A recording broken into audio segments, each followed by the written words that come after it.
is open 7 days, which business probably has the most opportunity to make money? 7 days. Consistency. Okay, we getting there, right? So, all right, cool. Now, if a business is open 7 days for 1 hour a day, and the business is open 1 day for 24 hours, which one probably got the most opportunity to make money? 1 day, 24 hours. Why? More time. Okay, right. So, the biggest thing that most reps make for their business is they either miss a lot of days in their business or miss a lot of time in their business. And it's a straight correlation. So, how many days you miss in the year in the field? You're a detriment to your business. How many less hours you're out in the field, you're a detriment to your business. Does that make sense? Right? And you know, I want people to understand that it's the difference between the reps that make 150K and that make 50K. And most of the time, it's just the time in the field and then being present every day in the field. Right? And sometimes what happens in this business is some of y'all wasn't making the money that you can make. Like I know some reps, what they can make in a day, they was usually making in a week somewhere else. And they get stuck, and then I can go out here for a couple hours. But at the end of the day, I don't think you understand our client is not impressed with you if you can make $500 a day. They can probably find any other rep that can do that. Does that make sense? And then if you can make $1,200 in a day, and you do it 1 day, they're not really impressed about it. Because at the end of the day, our client wants to see how consistent you can be and how much time you can be. And can you take a regular individual that probably never had those skills and those traits, and you instill that in them. Right? Because at the end of the day, you know, our product almost kind of sells itself, right? So the more the people that our client can have out in the field and do all the time in the field and really crush those things is what they're ultimately looking for. Because when you get ready to open a market area, you're not just going against the reps in your office no more. You're going against everybody that's getting ready to open up a market area. And if they team and they moving through outworking you, guess what's probably going to get the market? It just makes sense for them. Does that make sense? Right. So does everybody know the 4 ways that you make money? Well, who really cares about like making money, or how it works? Right. And I always ask this: do you care about making money or spending money? That's 2 different things. I care about both. Okay, that's a great thing. Right. I always ask: you care about making money, spending money, or do you care about having a lot of money in your account? You get what I'm saying? It's a lot of things that are different. If a millionaire has $0 in the account, and a guy that's poor has $2 million in his account, and he don't buy nothing, I probably trust a guy that got $2 million in his account. Now I got to figure out what he's going to do with it. The rest is history, right? Mm-hmm. So the first phase of making money, then I'm going to the 4 phases of DEAR. Anybody know what's the first phase of making money?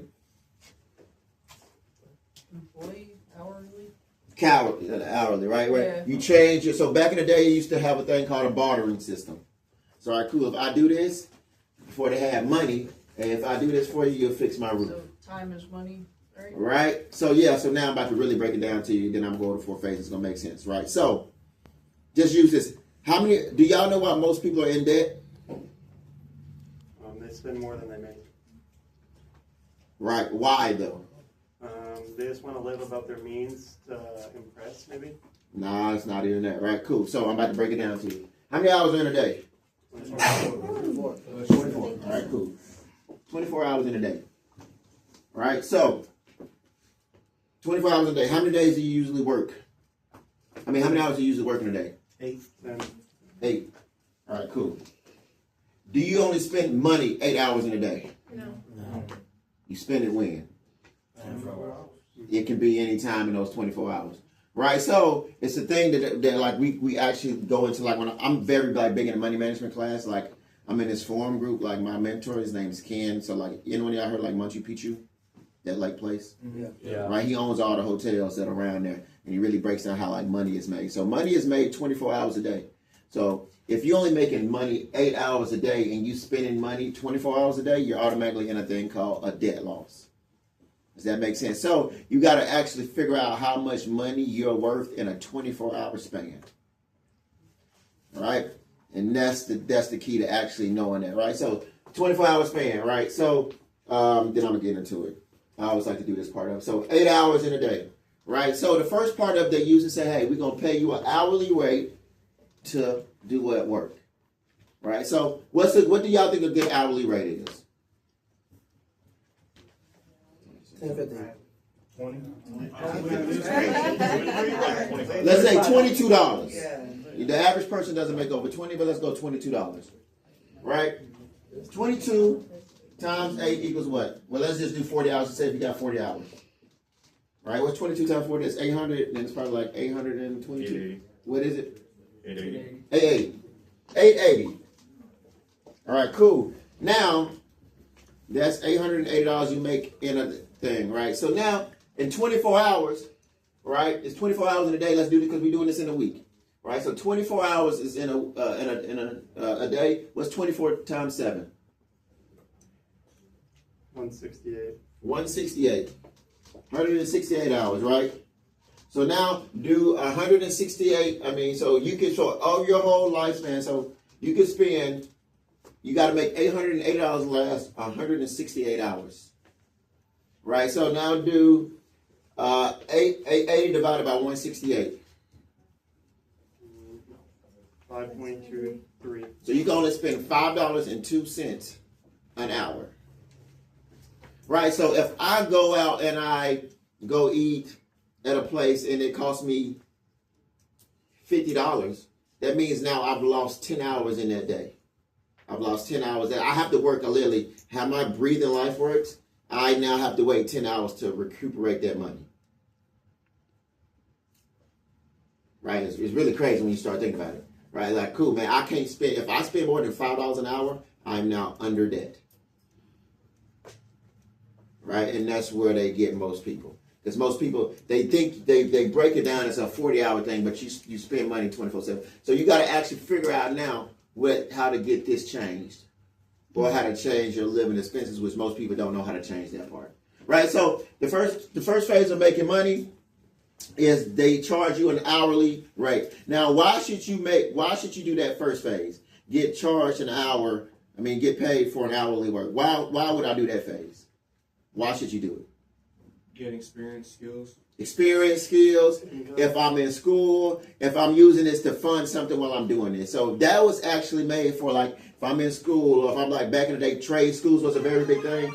So I worked an hourly job and stuff so I can make money while I pay for my trade school, or until I learn a trade. Does that make sense? Or until I learn a skill. Right? And what they trick most people is a job is only supposed to be something temporarily. Most people ain't really looking for careers. Now, career is something you're going to actually have to work at. And this is where this business will swallow most people up, because they think, hey, I'm not good at it. Well, you've been doing it 2 months. You're never going to be good at a career in 2 months. Right? Who's the best basketball player ever? Michael Jordan. You think he was good at basketball in 2 years? You think you're saying anybody that's good at something, they didn't just do it in 2 years.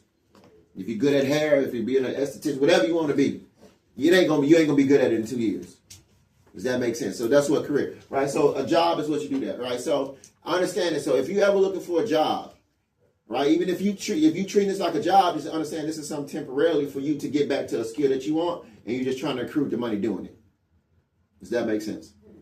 Right? Anybody know what's the second phase of making money? No, making money. All right. Okay. So the second phase of making money is where you start getting to what they call a skill of making money, right? So skill of making money, as a account manager, you're in the second phase of making money. So they either give you a salary or you work off a commission, right? So a salary or a commission is me. Now a salary is based off how I do something. They're gonna pay me a salary doing it. Does that make sense? So if I shot a basketball, I would get paid $0. LeBron James shot a basketball, they'll pay him $50 million a year because he has showed that his skill is better, right? So now once you actually get done with training, right, you're now getting paid based off your performance, right? So if I tried to rap, would anyone of y'all buy my albums? Probably not. You get what I'm saying? Right? So you got to say the second phase is once I've actually found a skill, I now have to develop that skill so I can get paid more doing it, right? So my skills growing up is I played baseball. I was really good at that. And I was really good at talking about TV, internet, and cell phones. You get what I'm saying? That was my skill. It took me probably to master the field, probably about 1 year and 8 months to master it.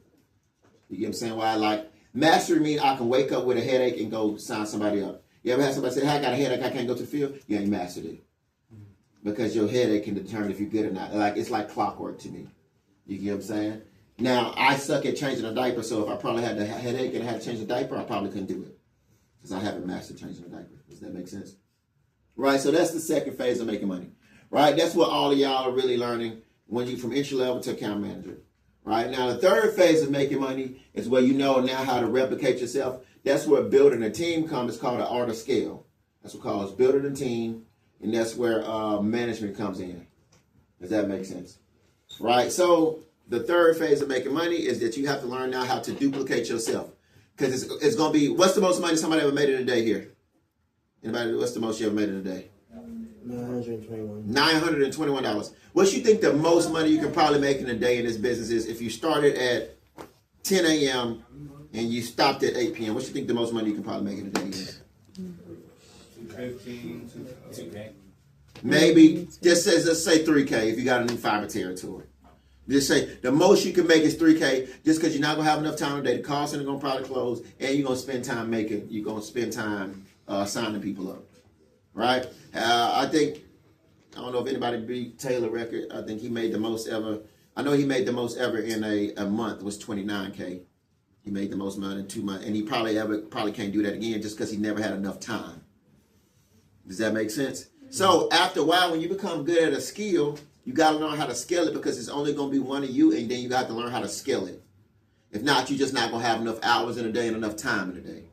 So at one point in time, unless the commission gets up, you're going to rep yourself out, right? Cause burnout. Once you make enough money, and you see it go in and out of your account, you get tired of making it trusting. Mm-hmm. Right? And then you're going to want to figure out how to trade some of that time back for money. It's when then you actually learn how to scale something. Right? Anybody know how to scale something? You got to interview, train, develop, and learn it. Does that make sense? Subway, I always tell people, does not make the best subs, do they? They have the best scalable process that it is. They don't need to make their food. It's all fresh, put it out of the thing. So it's a super simple, scalable process. Does that make sense? So when it comes to building your team and stuff like that, you got to get good at that. That's what actually, when you look at building a team like that, you're learning how to scale your processes. It makes everything easier. Is it easier for me to teach somebody how to make field? I mean, to be good at the field, if they got 2 hours in the field, or if they got 8 hours in the field? Which one's easier? Right? Is it easier for me to teach somebody how to become good at the field if my pitch is super simple and I focus on the system, or if I just freestyle everything? Being systematic. Right? Is it easier for me to teach somebody how to become good at the field when I show up every day and I teach them how to show up every day? Show up every day. Right? By example. Teach them how to live life through headaches, through relationship problems, whatever they got. I got to teach people how to do that. And when you actually look at account management like that and building a team like that, your whole infrastructure changes. A lot of people don't look at it like that. And for a year and 1 month, I didn't look at it like that either. Right? And then I seen somebody actually that looked like that. Me and him started at the same time. His name was Justin. Right? He got promoted, and he was standing in the field late, getting to the field early, working extra on Saturdays. And then he got promoted 7-8 months before me. In 1 week, he made 10 bands. In 1 week, I killed it in the field, did everything I was supposed to. This was back in the day, and I made 1,300. And then I just seen, like, all right, cool. I just understood, like, I was playing the game wrong at that point in time. I was just showing up to the field to make money, not showing up to the field and, like, showing up to the office to actually build a business. Does that make sense? Cool, right? So after you learn that, you become manager. So right now, I'm in the phase of the third phase of making money. My office makes me money. Where I now have to progress is the fourth phase of making money. Is where your money start making you money, right? So that's like the phase that I'm in now. Only way your money can start making you money if you make a lot of it. You get what I'm saying? So like my mentor always tell me, he told me like, hey Cam, $100,000, I'm gonna make you $7,000 in a year on a good year rate. So you better off investing that $100,000 inside of your business or inside of you because you can make more than $7,000. He said, now if you put $1 million in there, they can make you $70,000. He said, now you kind of like in the game. And that's just off like one of the accounts, right? So now my job is to show you how these businesses is going to help you perfect really the second and third phase of money. And then what you do with your money when you get to management, you can either spend it on a Rolls Royce or you can make your money make you money. Or you can do both. You got to learn that part of it. Does that make sense? Cool? All right, so I always want people to understand, like, that's how money is being made in this world. Cool? I got a eraser behind you. If y'all get hot, let me know. I don't really get hot from Alabama. And y'all from Texas get hot down there. Cool. Awesome. So the first phase is what? What's the first phase? Entry level. What is the one thing you're trying to learn as an entry level? Who's all here entry level? All right, cool. What's the one thing you're trying to learn at entry level? The basics. The basics, right? We're going to, as a one-stop answer, right? The biggest thing in entry level you have to learn how to do is manage yourself. Most people can't do it, right? And that's why most people are where they are. Manage yourself in whatever rules you're supposed to play in. Does that make sense? So we have, like, again, being an entry level, doing what we do, you got to learn how to manage yourself in what we do, all right? Cool. First thing I always look at entry level, right? What's the first most important thing to being a good entry level? Anybody know? Having a student mentality. Nope. It's a point of it. Discipline. Anybody know? Show up. There it is. Having your business open.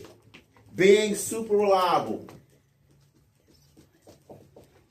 First thing I look at, if somebody doesn't miss a day in their first probably like month, they're probably going to get promoted. I haven't seen like it not work out for real in my office yet. The more days they miss, the more opportunity they probably not. It's just not going to do well. Right? So the first thing I look at, somebody be super reliable. Now, it's a lot of things that can stop you from getting to work. We start at 11:45 a.m. and we're done at 8:15 p.m. in Louisville, Kentucky. I don't know how y'all do it where y'all at or in San Antonio. And here. Right, cool. So we start at 11:45 a.m. and 8:15 p.m. I tell them to build a life around that schedule. Right? Because if you build your life around that schedule, at one point in time, a schedule is not going to mean nothing for you. Right? So I said, if you can learn how to manage that schedule for a good 3 to 4 years, you can probably do almost anything that you want to after those 3 or 4 years. Does that make sense? So we start at 11:45 a.m. We're done at 8:15 p.m. in my office. If you make $2,000 true bonuses and stuff, you get Saturday off. If not, you work Saturday from 10:45 a.m. to 4 p.m. Does that make sense? Now, you're going to have a lot of distractions that come with that. Significant others. Some of y'all might got kids. Some of y'all might got yourself you got to deal with. But you got to learn how to show up and be super reliable in those times. Does that make sense? Right? So after somebody becomes super reliable, the next thing they got to be good at is time management. Right? I really, in my office, I really crush my guys on having good time management skills. Right? It's the one thing that everybody sees, and if you don't do it well, it's just the easiest thing for somebody to pick up on as a bad habit.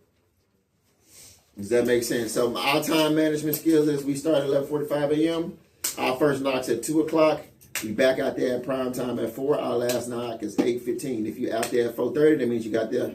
We can change it now. 11:45. First knock's at 2. Take lunch at 4. We start back at 5. We're done at 8:15. If you get back out there at 5:30, that means your last knock is now 8:45 instead of 8:15. Right? Because you got out there 30 minutes late, you got to make that back up. Right? If they cannot handle that time management skill, it's really the easiest skill ever to handle. They're never going to be successful in what we do. They're going to probably make me a lot of money, and I'll tell them that. Like, hey, bro, you're going to make me a lot of money, but you're never going to make yourself a lot of money because you're not going to be reputable. The average person that's not as skilled for you as you, because you've probably been doing this a while, is not going to be able to do this. They're not going to be able to show up at 3:30, 4 o'clock, make $500 and go about their day. Right? So I want somebody to be super good at time management. Now, will it take you time to get it? And you probably got to under essence of it being important? Yes. Right? If you're building a team, time management is a little bit different. You got to show up a little bit early. Does that make sense? Right? So time management, reliable time management. The biggest thing after that is having a great attitude. Anybody know what having a great attitude means? If you'd heard my pre-management, you probably heard me say it before. But anybody know what a great attitude means? Want to take a guess that ain't heard me say it? I'm gonna just say I don't know. I haven't heard you. I think it's just being coachable. Coachable? Kind of. That's good. Keeping your attitude around adversity. Kind of. Approachable. Approachable? Yeah. It starts with approach. It's your approach towards something.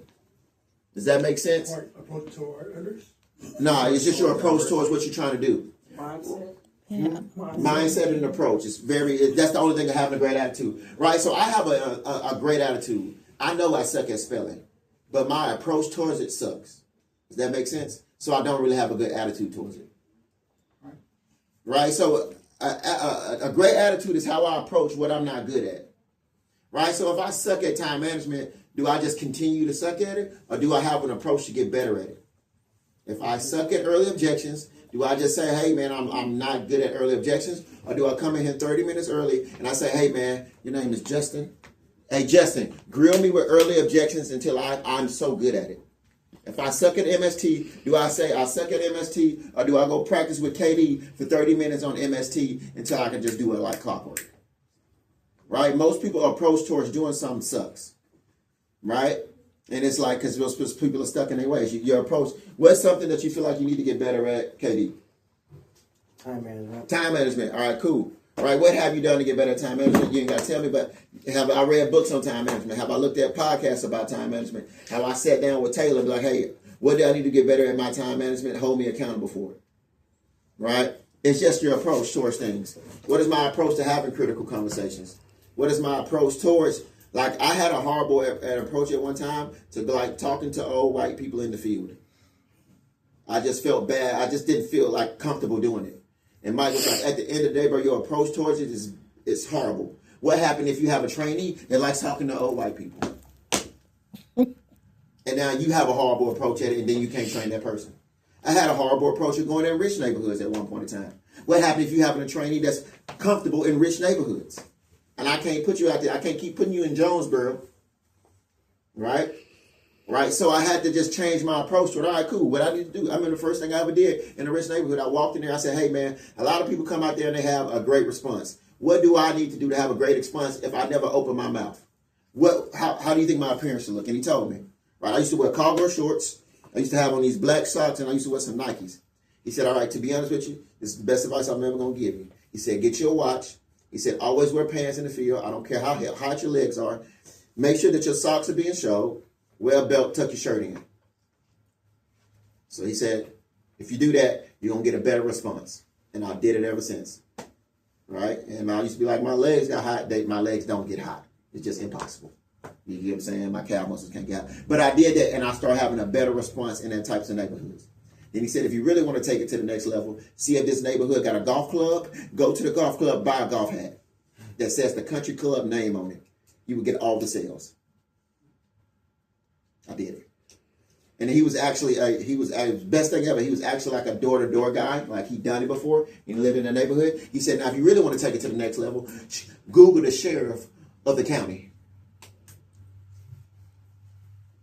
I was like, why you do that? He said, hey, at least you know the sheriff's name if somebody ever come talk to you. I was like, oh. Again, really smart.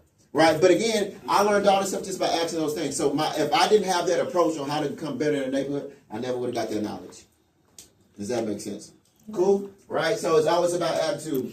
After that, then you want to get good at the system. Because the system's the same no matter what campaign you're on. Right? Which is the 4, 5, and 8. And then you want to get good at the campaign. Right? Our campaign that we're on is AT&T Res. Does that make sense? Right? So if you're entry level, you're super reliable, you're good at time management, you have a great attitude towards anything, you can learn the 4, 5, and 8s, 4 factors of impulse, 5 steps of conversation, 8 great work habits, and you learn our campaign.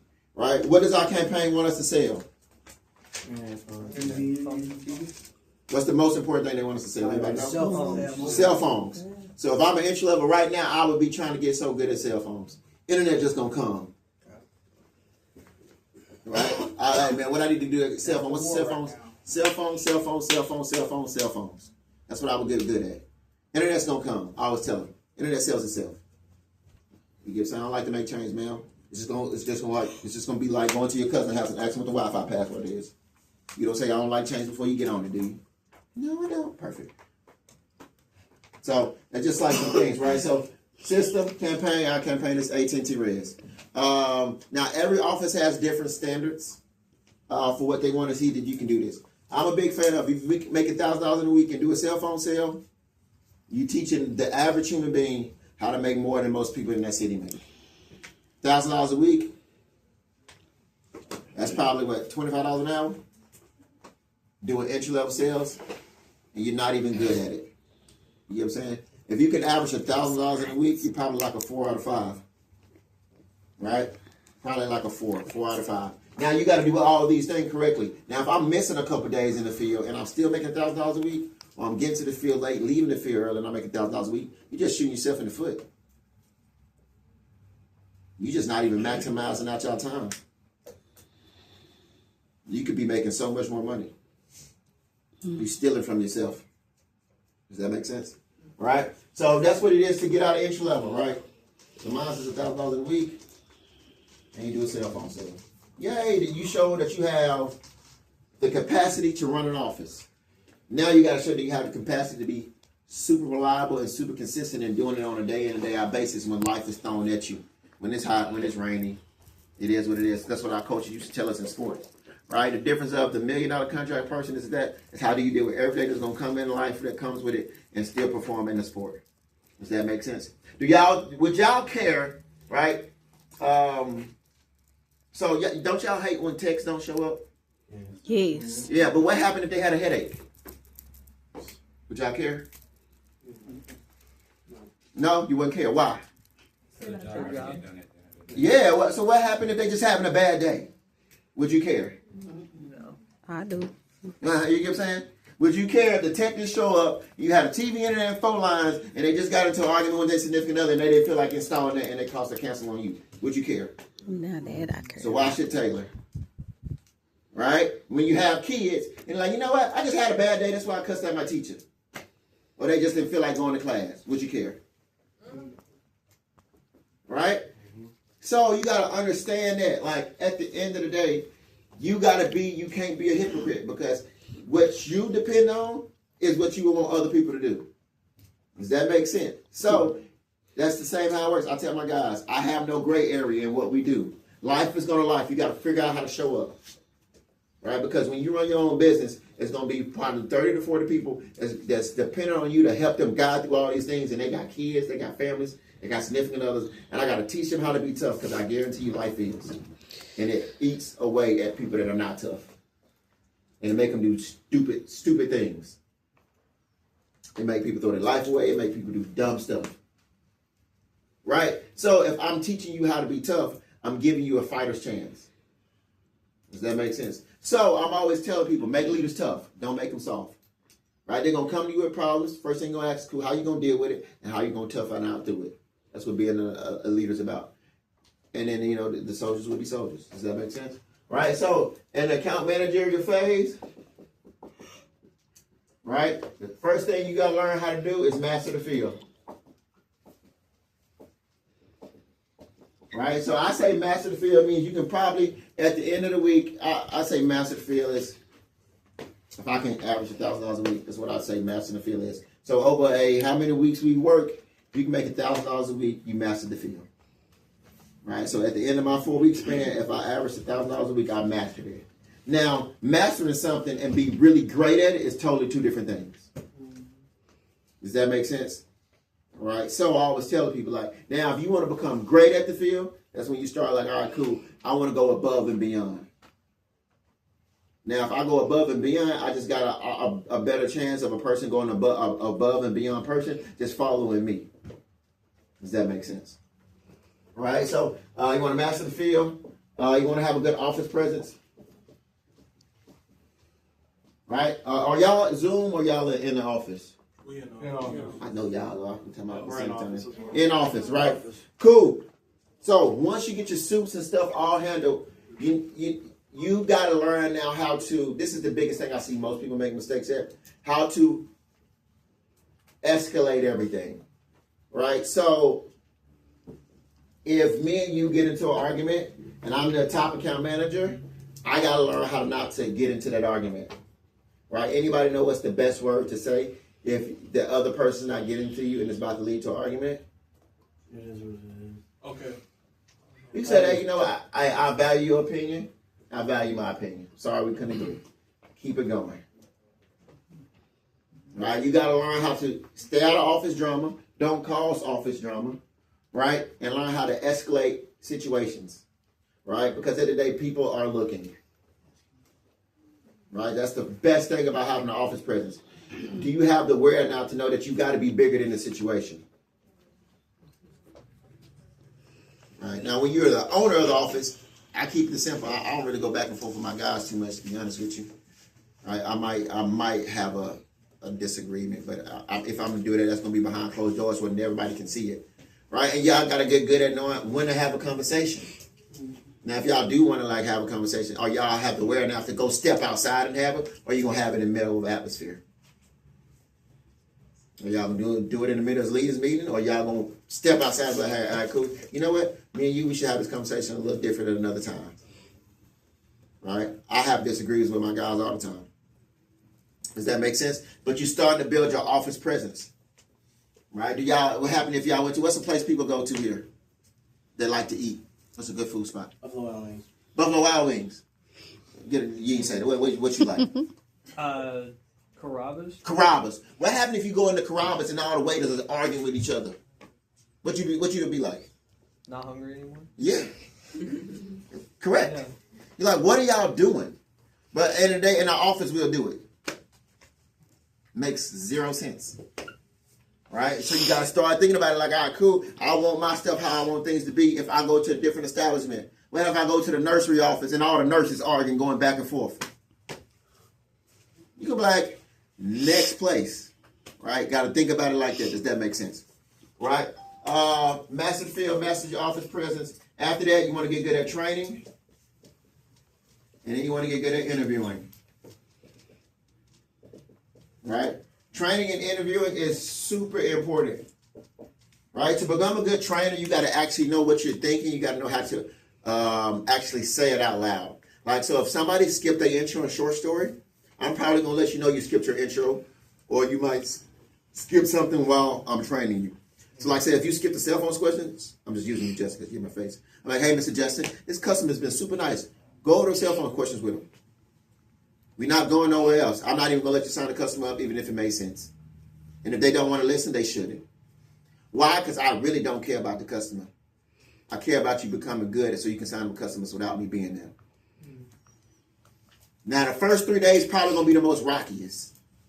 And if you make it past it, the 4th, 5th, 6th day, it's going to be easy. And next week going to be a breeze. What happens is most people try to make their first couple days a breeze.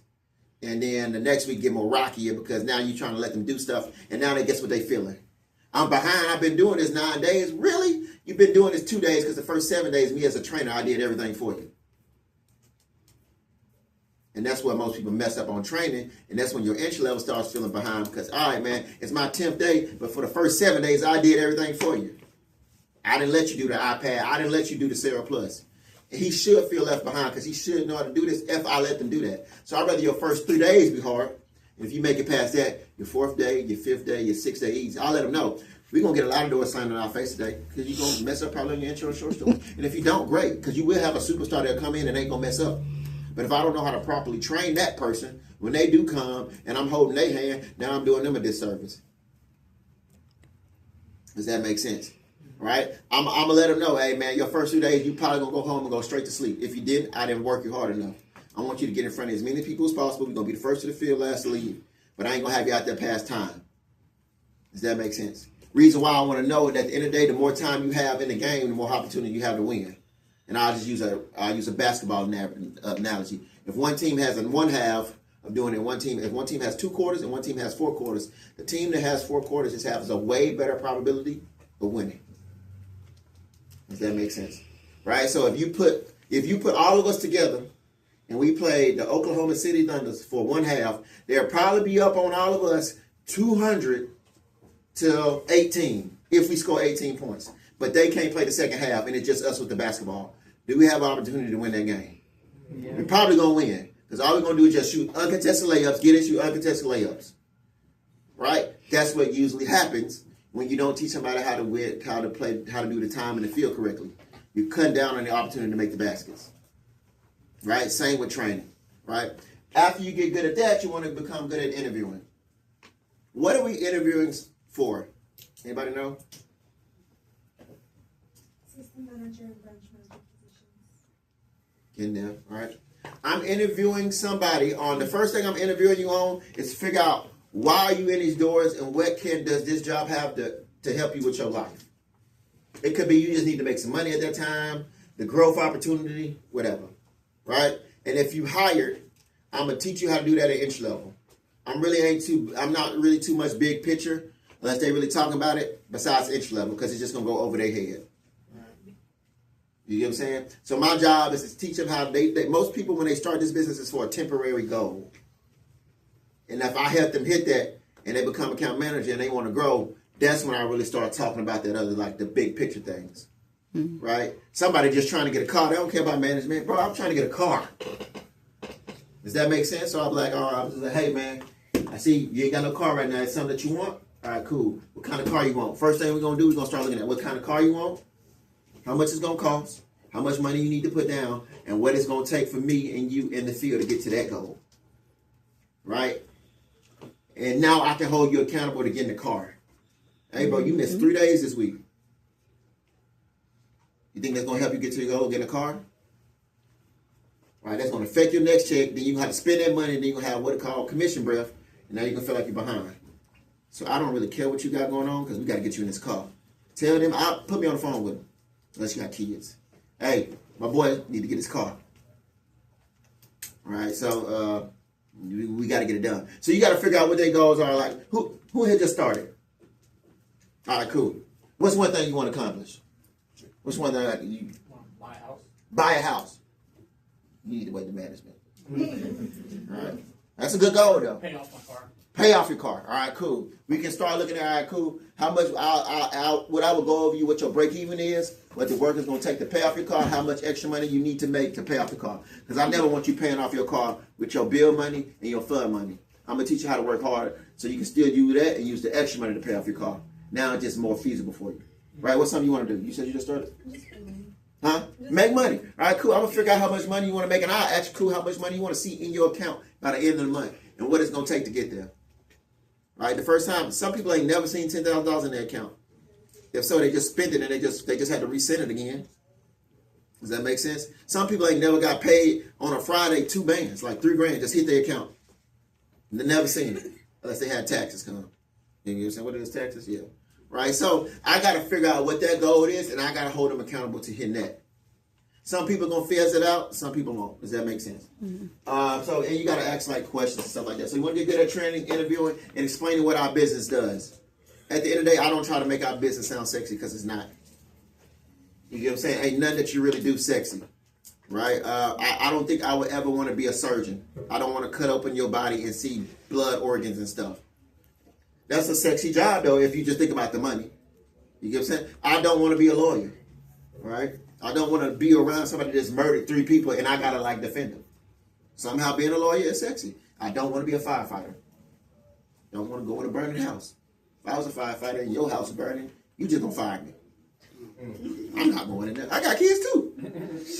You get what I'm saying? I'm just being honest. So ain't nothing that you make a lot of money if you actually start thinking about it really sexy. Unless you really, I mean, what's a sexy rich job? Probably real estate maybe. Right? But you got to actually work to become good at that. You got to make cold calls and do all that stuff. Like, what? Anybody name me a job that's really sexy that makes a lot of money? Modeling, maybe. Yeah. Modeling is cool until you talk to a model. They can't eat what they want to eat. They got to do this, do this, do this, do this. Can never get over a certain size. They like, I hate this. So anything, I always tell people, and I tell them this, at the end of the day, I don't care about going to a house. I care about learning the process to it so I can run an office that does it, so I can make extra money to do what I want to do. And I just figured out that I'm good enough to do this. So when I got promoted out of entry level, I figured out that I was good enough to do this.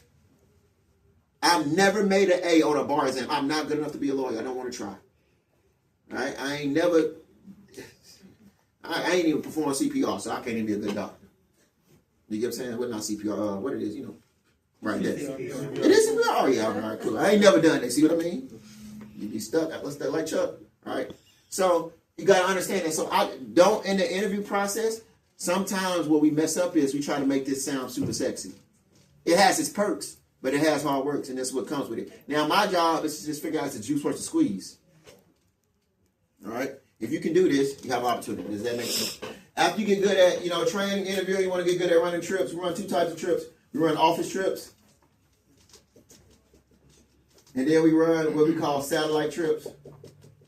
And then you got some of the big trips and stuff like that. But an office trip is where you go visit another office, right? You see what they do well, see what they don't do well. right? I'm gonna send you to an office that really sucks, and then I'm gonna send you to an office that's probably one of the best offices in the world if I have time. If you ain't left my office, does that make sense? Reason why I want you to see why some people don't do as well, why some people don't do good. Hey, what's something that you learn from that office that we can use? What's something that you see, like seeing it from the outside look in, what don't make it look good? Does that make sense? A satellite trip, if you run a satellite trip, that's when you actually start learning about your managerial skills, right? So, have anyone of y'all did like satellite trips? Yeah, Tony did. Tony, right? Satellite trip is where you go out to a different market area and y'all just stay in a hotel and y'all go straight to the field. We call that satellite trips, right? So it's like, all right, cool. Y'all wake up from the Airbnb hotel. You wake up at this time, go straight to the field. First knock at 11, last knock at 8:15. You have an opportunity to make a lot of money, right? At that point in time, you're going to learn a lot about people who you're working with, if they're going to show up late, if they're not, right? So, the biggest problem most people have on satellite trips is getting people out of bed on time so they can get to the T. Right? My first satellite trip, I held people accountable, and then it wasn't a problem.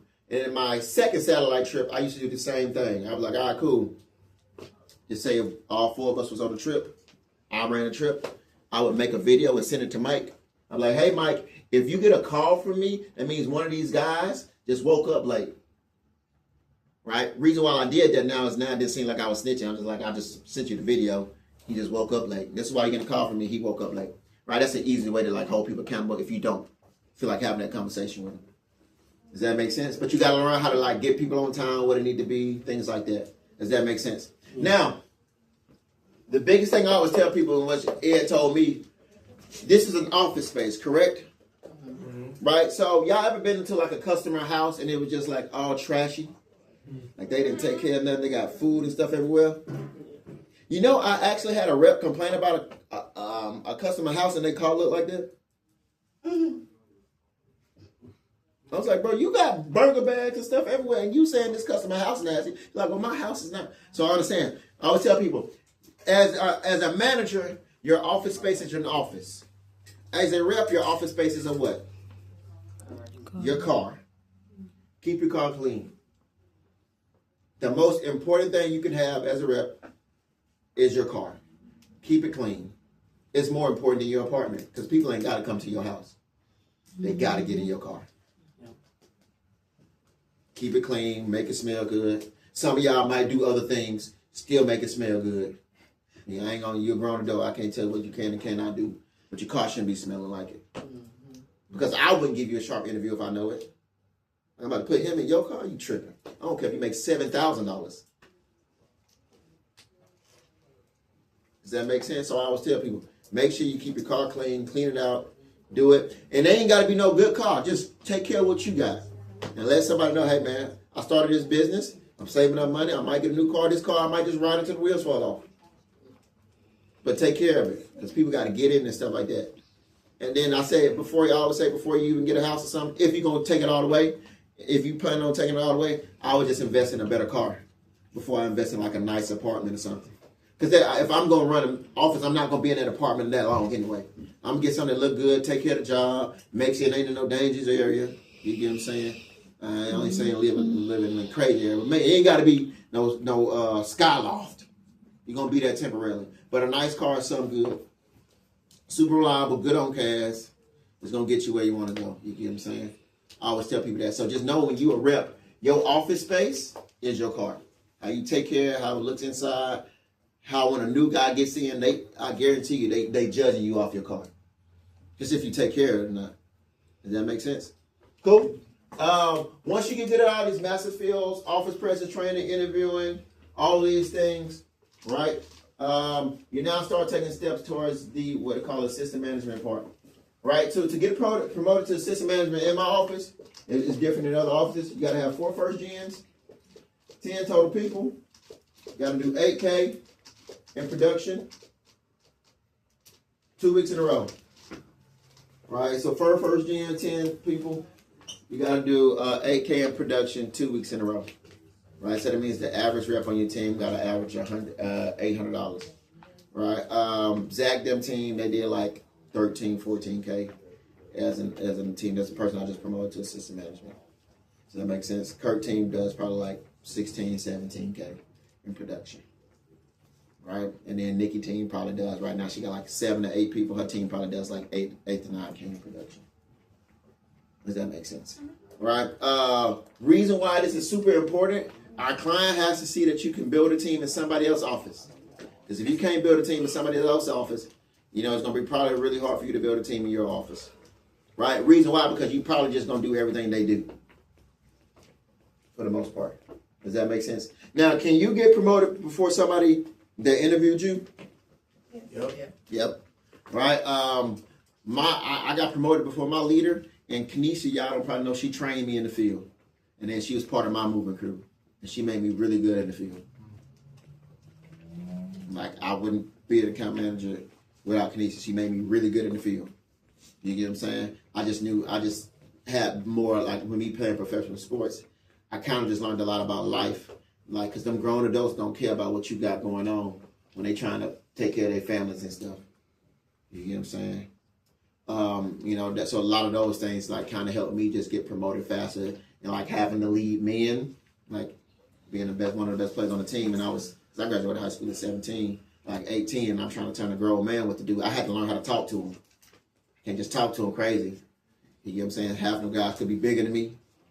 All right, so just learning all stuff. Does that make sense? So for first gen, 10 total people, you get promoted to a thing called assistant management. Right? Assistant management is going to be the hardest thing I think in my office to do, because I'm going to make you do everything and you get none of the ramifications of being an owner, but I'll make you do all the owner stuff. Reason why, I do not want you to get comfortable in assistant manager. The job is to get out. You done got all the way now, this ain't the time to take your foot off the gas. As if you're my assistant manager, I want you to make a lot of money a week. Right? Now, some offices pay offices different on how they pay their assistant manager. Right? So my assistant manager, they get an extra 57% on top of their owner stroke. But I'll work my assistant manager. You're going to need to be the first one to open up my office, do all this, accept all the calls, cut the tea. You doing everything. Reply to emails, everything. Right? So like Zach now, he's running my office. He got promoted last week. He's now running my office. Right? And my office got 35 people in there. Right? Kurt was running that one time, but Kurt's now doing the B2B, and I'm making him run everything on my B2B side. My B2B side got 9 people in it. So my Reds got 35, my B2B got 9. Right? And I'm making him do it. He was asking me, what should be my late policy? You figure it out. Right? Let me know if it works or not. Because in the day when he get ready to run his own B2B office, I can't tell him what to do. Does that make sense? So, first thing they do, so they run the whole entire thing, right? They run the business, right? They do my prelims. They can assign seconds. They do leads. They have all my critical conversations, right? And I let them think for the office now. Like, they do a lot of, like, you know, as far as, and it's very important to think that I let them do the teams and everything. I ask them why they do it, right? I don't let them come ask me anything. I'll be like, hey man, Zach's the system manager, you ask him. Right? So I'm putting a lot on them because I want them, if they can run a 40-man office or 50-man office, you think when they get promoted they can run that 7-man office? Mm-hmm. Correct. I want to see now, are they starting to hold people accountable? Are they having these critical conversations? Are they afraid of those things? Because you can't be afraid of those things when you get ready to run your own office. When I first opened up, I was a tyrant. I'm a little lenient now, you get what I'm saying? But I was a tyrant because the smaller the office was, the more I just had to be on things, because I got 6 people and 2 people messing up, and I got 3 inch levels. You get what I'm saying? They just see the people messing up a lot more. Does that make sense? Now the cool thing about this, if you're assistant manager in my office, you get 10% of my office profit thrown into a business bank account. So if my office profits $18K that week, you get $1,800 of it thrown into a business account until it gets to $15K. Once it gets to $15K, we start looking at market areas. Does that make sense? And then after that, you know, you can actually decide on where you should go. And then we got to start looking at who you move with and all those things. Now, when it comes to market areas, our client is very particular on what they want for you to get a market area. Right, especially if you're not like on a retraining or like a newer rep. What's the first thing you think that the client looks for when they get ready to open up a market? How many reps I've been? Well, yeah, your office has to have a minimum of 22 reps, 22 reps, and a minimum of 10 of them have to be over $1,200, right? And then you have to take 3 of them. So to get promoted out, you can't just take nobody that doesn't average 1,200 on a blue green, right? Because they don't want you to open them up with somebody that sucks, right?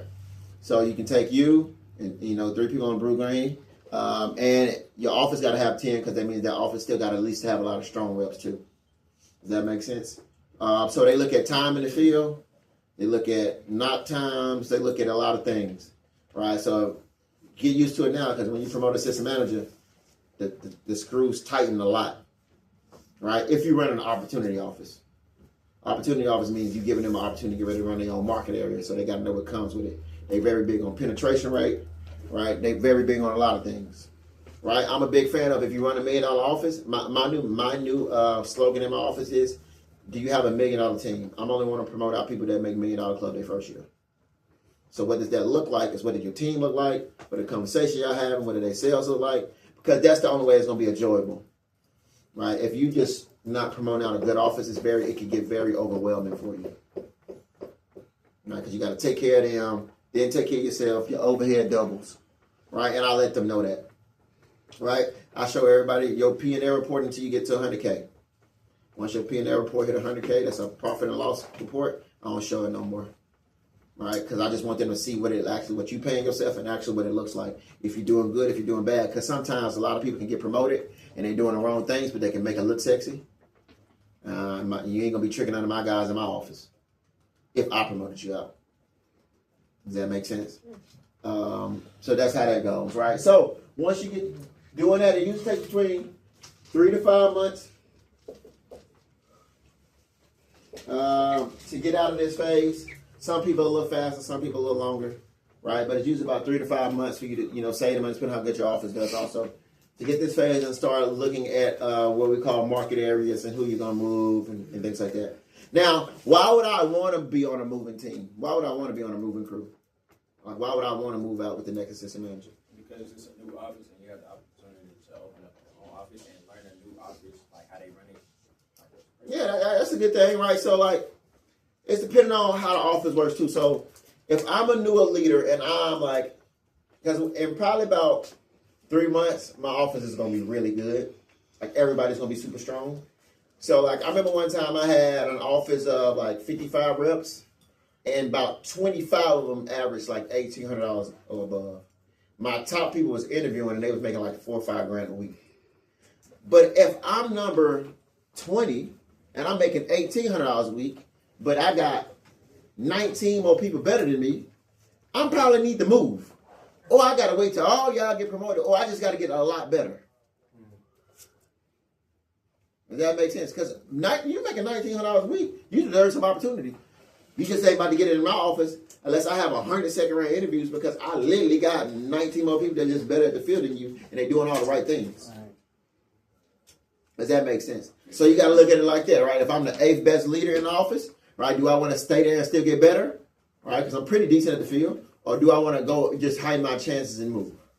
That's a decision you should have with you and the person that's running the office. Now, if I got a family and stuff and I can't go nowhere, and the only time I'm going to be able to go somewhere running an office, then you just got to get better. Does that make sense? And things like that. So 3 to 5 months, and then you start looking at market areas. So, like, I just use how mine is right now. So you got me, you got Taylor, right? Whoever he's gonna promote, y'all gonna promote out one. Just say if y'all promote out one person this year.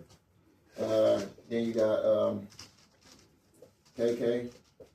She has Lou, that's her assistant manager. About to get ready promoted. He at Blue Green, and then Ant just got promoted to assistant manager. And then you got Zach in my office, that's my assistant manager. And then you got Kurt. And then you got the next person that's probably got a chance right now. I'd say she's close to it is Nikki.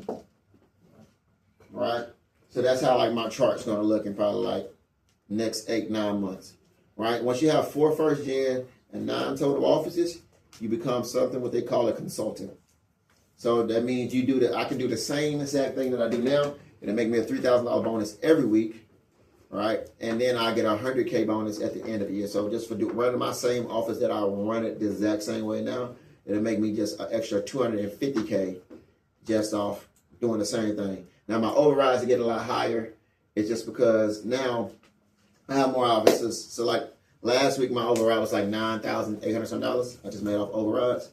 All right, so probably in like at the end of the year, my overrides probably about between like 20 to 25K a month. So what I make off just offices doing that. So anybody know what an override is? Is it like where you get a percentage of the office what they make? I don't get a percentage of what they make. No. Okay. AT&T pays you a percentage because of what they make. Correct. Okay. Yeah, I do not get money out of Taylor's pocket based off how good he does. No, based off how good y'all do, then AT&T has to pay me a percentage. Okay. And then it doesn't come from Taylor; it comes out of their pockets. Does that make sense? Right? And me taking money out of their pockets, that would make that a pyramid scheme. I knew it. Right? So you do not make no money off nobody that's in here. So like if I trained you and you go out and hit an A tier, me being your leader, I don't make no money off of it. Does that make sense? So that's how that works. So you always got to make sure you explain that part of it correctly. Yes, sir. So they pay me a percentage based off how good that office does. Reason why it incentivizes me to open them out strong. So the better they do, and it's incentivizes me to still keep coaching them and pouring in them, come visiting, because now if they do really well, and I just get more money off of it. Does that make sense? They don't want me to just promote you out and you suck. It was a waste of everybody's time. Does that make sense? All right. And the name of the game is to start promoting outside deals so you can start getting residual. I make a lot off my money. I make a lot off my office. But all the money that I usually make off my office, I put back in my office. Right? As far as recruiting, I do a lot of bonuses. I do a lot of stuff. Right? My residual income is what I start putting in the stuff to make me more money.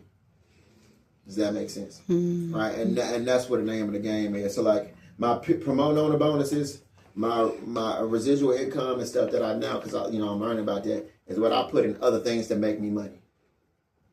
Right? So this gonna sound far-fetched, but it's not really that hard. Right? If you run a great business, so if you get promoted to management and you run a great business for 2 years, you can probably have between $800,000 to $900,000 saved. All you have to do is put $500,000 in an account, and then based off how money they see like in your business account, I'm just showing you how to make your money make money. And then all you have to do is go get a loan and pay it back at the end of the year. So I'm gonna give you game, right? So if I put $500,000 in an account, and then they see my business account still got $400,000 in there, they see how much money my business generates. I can say, hey, bank, give me $1 million loan, no interest. I'll pay it back at the end of the year. So all you have to do is take that $1 million loan money and then put it in what account? The money that make you money account. And it wasn't even your money to start with. So if you put $1.5 million in there, you can probably make, anybody say what's 7% of $1.5 million? I'm just giving you like an example. 2.70,000. Now 7%. It's 70,000 is 7% of $1 million.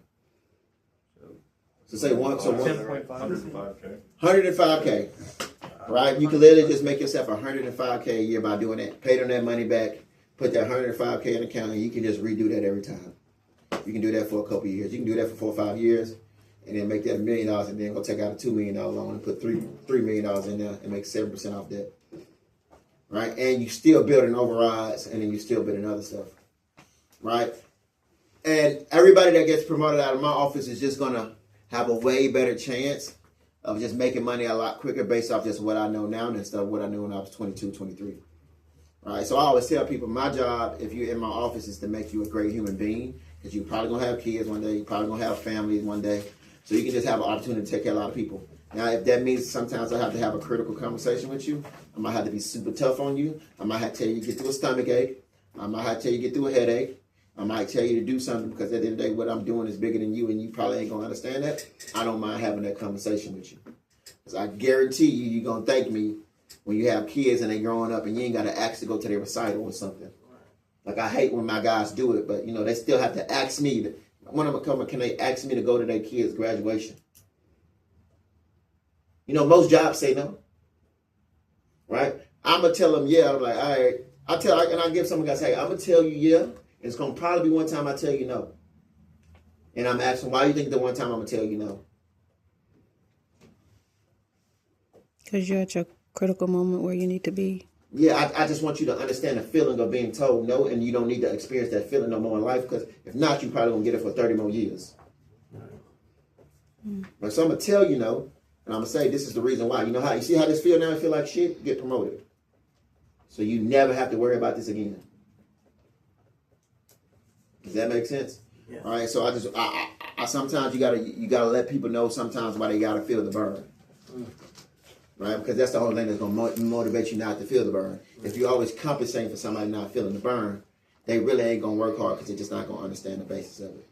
Does that make sense? Yeah. Right? When you get promoted to management, you have multiple campaigns that you can open up on. Right? So Kurt, one of my guys, he's going to open up on AT&T B2B. But it's more than just AT&T you can open up on.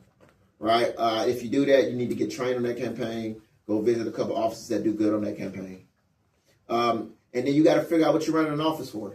Like, I run an office now, so the money that I make off my office can make me more money, right? And then I run the office because at the end of the day, I have great people that come into my office that deserve a great life, and, they wouldn't get it anywhere when I interviewed them. You know what I'm saying? Kurt, a super hard worker. He got a wife, got 2 kids, a kid on the way. And, he was doing warehouse work before this, and he wasn't even making $900 a week, right? Now he crushes it, and my job is to make sure, like, the first time he touched the beach was when he went to R&R, which is crazy. So my job is to teach him like how to have a good life, have conversations with him. Does that make sense? And that's gonna be for some of y'all, and some of y'all it won't be. Does that make sense? Anybody got any questions for me? How to get promoted, things like that. Cool. Well, that is it for today.